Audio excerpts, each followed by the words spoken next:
Do you like vacations? Traveling to distant lands, taking photographs of famous landmarks, collecting cheaply made snow globes from every tourist trap gift shop you encounter? Do you like all of those things but don't actually want to leave your house? Well, you might just like Trekking the World, the upcoming title from Charlie Bink and Underdog Games, who a few years ago came onto the scene with this game, Trekking the National Parks. Now, you're probably looking at these two boxes and wondering, is this a sequel? Is it the same game but a different theme? Well, according to Underdog, this is more of an evolution of Trekking the National Parks than either of those things. And after getting some table time with this prototype they were kind enough to send us, I'm inclined to agree. Trekking the World is a lightweight game in the vein of Ticket to Ride, but where that game is much more focused on the journey, this one is all about the destination. Designed for 2 to 5 players with an estimated playtime somewhere in the half-hour to hour range, Trekking the World has players visiting famous world landmarks, collecting souvenirs, and taking tours along the way. The player with the most victory points at the end of the game is the winner. Movement around the board is handled by these Trek cards. On their turn, a player must discard at least one of their cards and move the exact number on the card or cards. Any number of cards can be discarded, but the player must play at least one, and they must move the exact number of connection spaces equal to the sum of all cards used. These cards are the most important resource of the game, as you will use them not only to move, but also to pay for tours at specific destinations. Movement is conducted along these connection spaces, which cannot be used more than once during any single move action. Also, movement cannot occur through or on a space already occupied by another player. This effectively blocks the route entirely. If a player ends their movement phase at one of the 6 airport locations, they can fly to any other unoccupied airport location as a bonus action at the beginning of their next turn. If there is a souvenir cube at the destination, the player collects the cube and places it on their suitcase, placing it on the leftmost space on the appropriately colored track. If all single spaces in the track are filled, any additional cubes go in the long slot on the right. The first player to collect a second cube in any track claims the most tile for that track, placing it in front of them, and they keep it until another player plays more of the same color on theirs.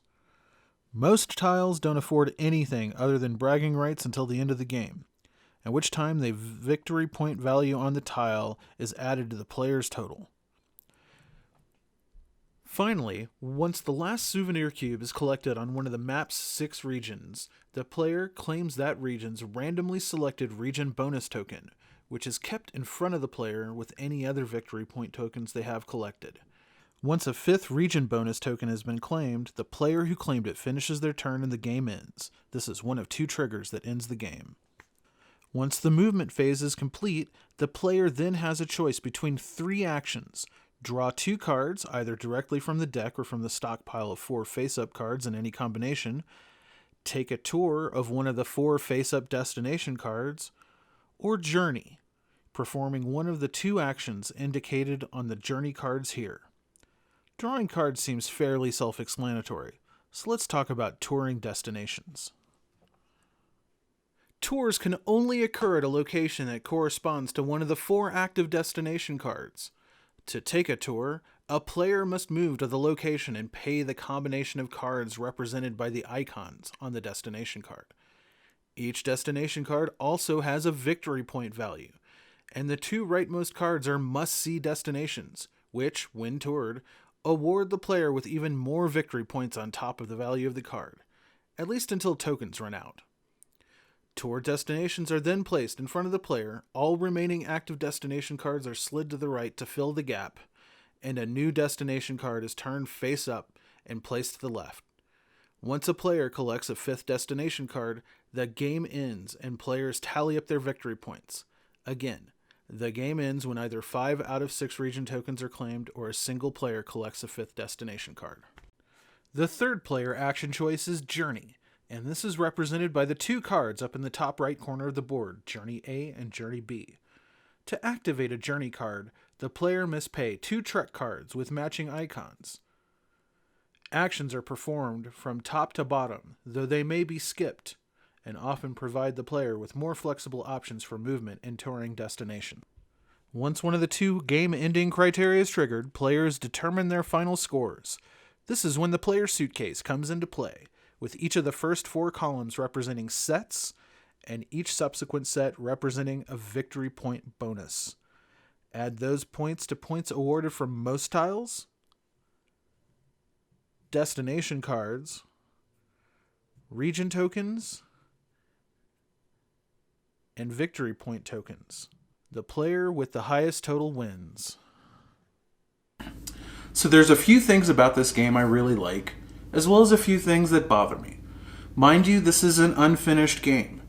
And while this prototype has a considerable amount of polish, there's plenty of time between the Kickstarter and public release to do further balancing and tweaking. Like trekking the national parks before it, theme is a huge part of this game. And the way it leans into the concept of traveling and touring the world often takes an almost educational tone. Destination cards provide a brief description about the real-world landmarks they depict. Journey cards, however, seem like they may need a little more balance work yet, as some random card combinations can have drastic and detrimental effects on how the game is played.